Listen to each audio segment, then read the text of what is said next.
Each summer, my kids ask why I haven't yet made a video about grilled fruit, particularly strawberries.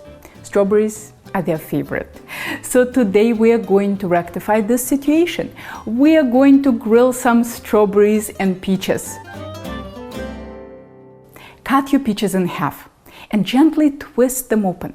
I'll be honest with you, I shot this video in the beginning of the summer before we had any good local fruit. This is supermarket fruit, and as you can see, my peaches are not all that ripe. So I need to help my pit a little bit to get it out. On a ripe peach, it would come out a lot easier.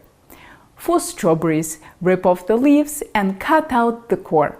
Coat the fruit with a little olive oil. Unfortunately, I had a little camera mishap and I don't have that footage, but I'm sure you'll manage. Just a little coating. Preheat your grill to high and rub the grate with an oiled paper towel. Strawberries don't stick, so there is no need to oil for them more than once. But peaches can be sticky, so I suggest you run that oiled towel through your grate about 8 times for peaches.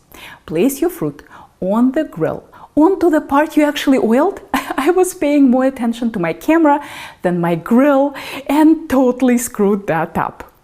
Wait a minute or two for the first side to brown.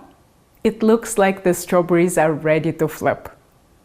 Be careful that they don't get too soft. If I was grilling smaller berries, I would only cook them on one side. Okay, our second side is brown.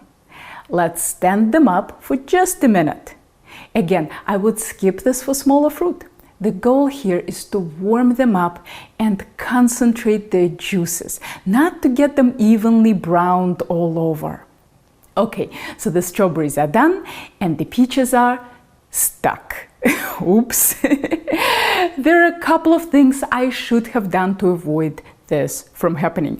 I should have preheated my grill longer. The hotter the grill, the less things stick.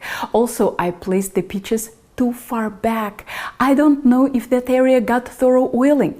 So don't be like me. Instead of paying attention to your camera's exposure, pay attention to your fruit. Regulate your heat so that your fruit is not burning. All fruit is different. The riper it is, the faster it browns. So I like to start on very high heat to prevent sticking and then adjust as necessary. Here is the good news. Even if you mess it all up, like I did today, and even if you start with less than perfect fruit, the results will be delicious. It's like putting the fruit into a ripening machine. Even supermarket fruit ends up fantastic. I'm hoping that by the time I release this video, you'll have wonderful local fruit to work with. Ice cream is completely optional, though it is tasty. If you can't have refined sugar, grilled fruit is the perfect dessert all by itself. Another less cloying topping is really good ricotta cheese. I must say, these peaches came out way better than I expected while grilling them. Here are more easy and delicious grilling videos for you to check out, and if you are ever in the Boston area, maybe I'll see you in one of my classes.